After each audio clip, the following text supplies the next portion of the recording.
Tohle je LearnCheck Online. Díky, že posloucháte. Dnes budu mluvit o stěhování do nového bytu. Nezapomeňte, že se můžete přidat na Telegramu do skupiny Čeština pro cizince aneb iLearnCheck. Budu moc ráda, když mě podpoříte na www.patreon.com/iLearnCheck anebo se stanete členy mého kanálu na YouTube LearnCheck Online. Dobrý den, dámy a pánové, vítejte v dalším dílu podcastu LearnCheck Online. Tady je Jana a minule jsem vám začala vyprávět o tom, jak jsem se v životě dosud stěhovala. Také jsem vám prozradila, že momentálně právě teď se stěhuju znovu. Stěhuju se do bytu v panelovém domě. Ten byt se nachází v přízemí, nebo také můžeme říct v 0. patře. To je to, které je úplně dole. Ale je to zvýšené přízemí. To znamená, že jsme trošku výše nad zemí. Máme balkon a nemůžou nám lidé ze země z chodníku koukat přímo do oken. Ten byt je dost velký, má více než 90 metrů čtverečních a je to 5+1. To znamená, že je tam 5 pokojů plus kuchyň. V panelácích jsou dost často malé kuchyně a malé koupelny a tak je to i v tom našem bytě. Poprosili jsme řemeslníky, aby zvětšili koupelnu, až budou dělat rekonstrukci, a bylo to na úkor kuchyně. To znamená, že kuchyň je teď o něco menší, než byla. V tom bytě bylo ještě staré jádro. Jádro, to je právě ta koupelna a záchod. Bylo to umakartové jádro. Můžete si to vygooglovat, co to znamená. Z toho se dělala bytová jádra dříve. Jsou to takové desky, které vlastně moc netlumí hluk v místnostech a jsou ošklivé, když už tam jsou dlouho. Dříve to asi bylo normální. Takže řemeslníci nám vyzdili krásné nové jádro podle našich představ. No, ještě vám trošku prozradím o tom, jak to tam vypadá v okolí. Ten dům je na sídlišti, ale je to hezké, zrenovované sídliště. Většina domů tam má novou omítku, takže to nejsou takové ošklivé zašedlé paneláky. A co nás okouzlilo, bylo, že ten dům stojí na břehu řeky.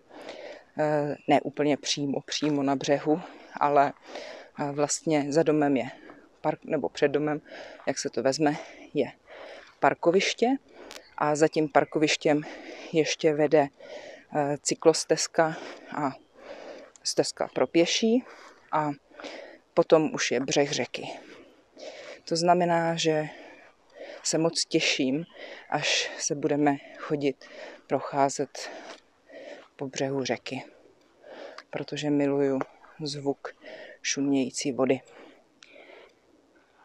A kdybych mohla, možná bych chtěla žít na břehu moře, ale Česká republika moře nemá, takže si nemůžu užívat šumění vln, ale můžu si užívat šumění potoků, potůčků anebo řek. A je to sice malé město, ale myslím, že tam bude k dispozici všechno potřebné, jako jsou supermarkety, úřady a bohužel tam není bowlingové centrum.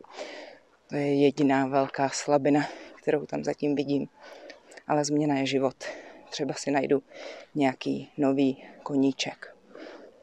No, takže co teď musíme udělat? Za prvé musíme ještě vyřešit zařízení bytu. Mnoho nábytku už máme v současném bytě, který jsme také museli zařídit, ale přece jenom některé věci jsme ještě museli dokoupit a pár věcí ještě pořád koupit musíme, ještě pořád nemáme. A většinu toho zařízení jsme nakupovali v oblíbeném obchodě s nábytkem, a to v IKEA. Takže i kuchyň máme z IKEA. Museli jsme si sestavit skříňky a řemeslníci nám potom pomohli upevnit ty skříňky na stěnu. Teď musíme všechny svoje věci zabalit, dát je do krabic a potom přesunout do nového bytu. Je to asi 100 kilometrů daleko, takže cestování tam a zpátky zabere dost času. A zatím jsme stěhovali sami, nenajali jsme si nějakou stěhovací firmu, ale najali jsme si dodávku. To je takové, řekněme, středně velké auto, které má vepředu kabinu, kde můžou sedět 3 lidé a vzadu je nákladní prostor, kde můžeme převážet svůj nábytek a krabice. Až přejedeme do nového města, respektive až převezeme všechny své věci do nového města, do nového bytu, budeme muset ty krabice vybalit, budeme je muset otevřít a všechny ty věci vytáhnout, vyndat a uložit je na jejich nová místa.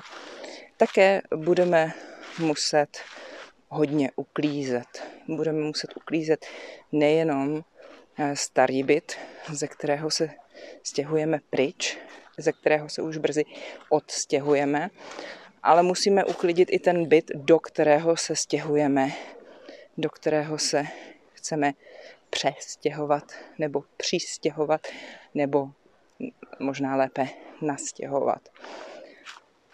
Musíme ho uklidit, protože tam probíhala rekonstrukce a museli tam vrtat, museli tam malovat.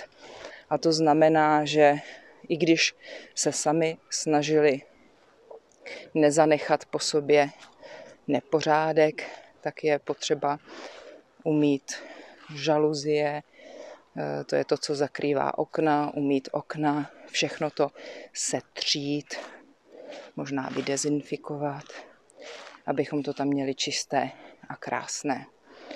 No a ještě nevím, co všechno budeme muset dělat v tom starém bytě, ze kterého se stěhujeme pryč. Možná také budeme muset malovat. Určitě bychom ho měli zanechat v dobrém stavu. Ideálně ne o moc horším, než ve kterém byl, když jsme se do něj nastěhovali.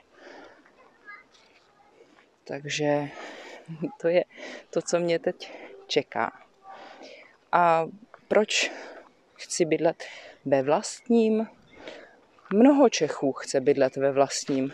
Věřím tomu, že nejenom Čechů chtějí mít něco, co jim nemůžou ostatní vzít, odkud je nemůžou tak snadno vyhodit, vystěhovat. A také nechtějí platit nájem, nechtějí dávat peníze cizím lidem, nechtějí, aby jejich peníze šly do cizí kapsy.